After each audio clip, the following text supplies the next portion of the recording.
Halo Sobat BM bercerita. Assalamualaikum warahmatullahi wabarakatuh. Sore-sore kira-kira mau maghrib, seorang bapak-bapak baru aja keluar beres mandi dan keluar kamar mandi di satu kos-kosan. Karena itu memang kos, jadi kamar mandinya pisah sama kamar. Waktu di dalam kamar, bapak itu cari-cari sesuatu di tumpukan pakaian. Mana ini? Tadi ditaruh di sini kok ya? Ngilang. Tadi taruh sini ada dua. Yang satu bekas pakai dari pagi sampai siang. Yang satu baru ganti tadi jam 3. Dua-duanya kok ngilang. Apa keselip di tempat lain ya? Beneran, tadi di sini. Aneh, kok bisa pindah sendiri ya? Apalagi diumpetin jin ya? Sambil si bapak buka lemari ambil sesuatu buat dipakai. Rupanya bapak itu tadi lagi cari-cari celana dalam yang tadi dia taruh. Karena tadi seingetnya dia taruh celana dalam habis pakai di tumpukan gak jauh dari lemari. Bapak itu namanya inisial SDA. Supaya gampang kita panggil aja namanya Pak Salman. Pak Salman ini orang yang punya kos-kosan yang ada di Jalan Nginden, Surabaya. Beberapa hari berikut dia kehilangan lagi celana dalam. 2 biji lagi. Ya, hilang lagi deh. Apa karena belum dicuci ya? Jadi baunya bikin kucing, tikus, atau apalah pada nyamperin, terus bawa kabur itu celana-celana. Sampai selang seminggu sampai 2 minggu kehilangan CD ini terus-terusan dialami Pak Salman. Kalau dihitung-hitung, CD hilang udah hampir 5 kali. Sekali hilang bisa 2 atau 3 biji. Sampai kalau ditotal mungkin ada 13 sampai 15 CD. Semuanya CD yang belum sempat dicuci. Aneh bener pikirnya.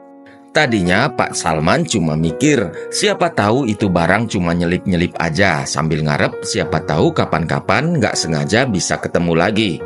Tapi ini udah 5 kali, 15 CD raib. Masa iya nyelip-nyelip? Kita tinggalin Pak Salman yang lagi kebingungan.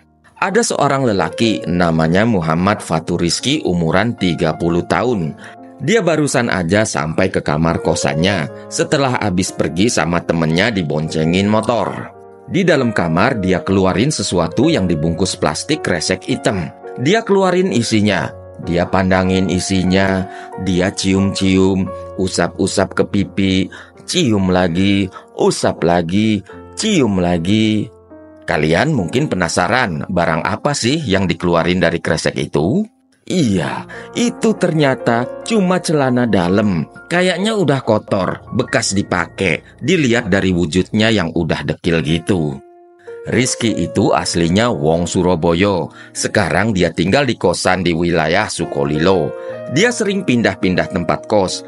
Di tahun 2023, tadinya dia malah pernah tinggal di kosan di Jalan Nginden.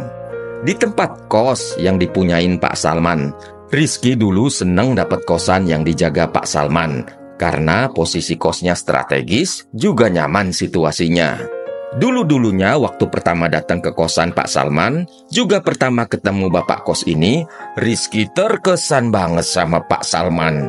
Karena bapak kos ini ganteng, ramah, juga baik banget waktu nyambut kedatangan Rizky. Rizky sampai terkesima sama Pak Salman. Dia sampai nggak berkedip, curi-curi pandang ke bapak itu. Dia benar-benar suka sama si bapak kos. Rizky sempat tinggal di kosnya Pak Salman sampai beberapa bulan. Dia punya hobi baru selama tinggal di kosan. Dia suka banget nungguin Pak Salman keluar dari kamar mandi yang cuma pakai singlet sama anduk kecil yang dililitin di pinggang. Kadang-kadang kalau si bapak habis keluar dari kamar mandi mau pakai baju di kamar, Rizky sengaja lewat di depan pintu. Ngarepin bisa ngobrol sama si bapak waktu dia lagi pakai baju. Kalau si bapak lagi nyapu-nyapu pelataran kosan, dia seneng liatin Pak Salman yang lagi keringetan. Wah, pokoknya apa aja yang dibikin Pak Salman bikin si Rizky ini penasaran. Intinya dia suka banget sama Pak Salman. Tapi rasa sukanya itu cuma bisa dipendem dalam hati aja. Tapi sayangnya beberapa bulan kemudian Rizky harus pindah kos. Alasannya nggak jelas dia pindah. Terpaksa dia cari kosan baru. Walau dia udah dapat kosan baru, tapi ingetannya selalu nyangkut sama bapak kosan Pak Salman. Hatinya pun udah kadung seneng sama sosok ideal yang ganteng, yang katanya nggak dimiliki oleh siapapun juga, yaitu si bapak kosan. Lama-kelamaan rasa kangen nggak kebendung karena terus-terusan mikirin si bapak. Akhirnya dia kepikiran untuk melakukan cara yang aneh dengan mengambil celana dalam milik Pak Salman. Rizky minta dianterin temennya ke depan minimarket nginden. Waktu temennya nunggu di depan minimarket, Rizky tinggalin dia sebentar. Alasannya mau ketemuan sama temennya. Padahal dia mau ke kosan lamanya. Diam-diam dia masuk ke kamar Pak Salman. Terus dia ambil 2 celana dalamnya. Dia masukin ke dalam kresek hitam, terus buru-buru kabur. Aksi yang pertama itu nggak ketahuan sama Pak Salman. Tapi tetap aja si bapak sadar, juga ngerasa aneh kalau CD-nya ada yang hilang-hilangan. Biarin harga CD-nya murah, 20.000 dapat 5 biji kalau beli di keranjang oren. Tapi ini kalau kata orang bule, ibarat the boil in the armpit. Kayak bisul diketek, kecil, sepele, tapi ngeganggu. Kalau kata Om Si kayak punya bisul di pantat, masalah kecil sepele tapi ngeselin. Masalah hilang CD jadi teka-teki buat si bapak kos. Balik lagi ke si Rizky. Rupanya CD-CD bekas pakai itu lama-kelamaan hilang aromanya karena sering diciumin. Ini bikin dia terpaksa punya niatan lagi buat nyolong lagi. Tanggal 30 Juni 2024 jam setengah 11 malam, dia minta temennya untuk dianterin lagi ke minimarket nginden. Terus kayak biasanya, dia minta temennya nungguin dia di sana. Tentu aja temennya nggak pernah curiga. Sampai di kosan yang udah sepi, Rizky masuk ke kamar kos Pak Salman. Dia ambil celana dalam yang udah kotor, terus dimasukin ke kantor kresek yang udah disiapin. Tapi apes, Pak Salman rupanya ngeliat kejadian ini.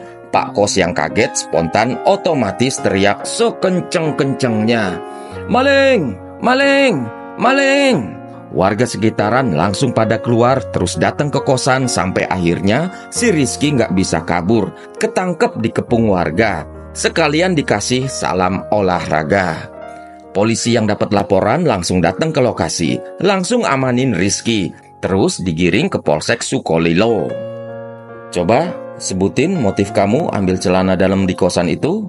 tanya Pak Pol waktu Rizky diinterogasi di kantor polisi. Buat dijual online, Pak," jawab si Rizky. Yang tentu aja jawabannya nggak masuk di Nurul, nggak masuk di akal, nggak bisa dipercaya sama Pak Pol. "Sekali lagi kami tanya, apa motif kamu maling celana dalamnya Pak Salman?" cecer polisi lebih galak. Akhirnya Rizky ngaku kalau kelakuannya curi celana dalam bapak kos karena celana-celana dalam yang masih bau keringat itu buat tombok kangen. Buat obat kangen dia sama bapak kos. Dan ngaku kalau dia udah ngemaling 5 kali. Total CD Pak Salman yang diambil sebanyak 15 biji. Kasus ini cukup aneh, juga konyol sih ya.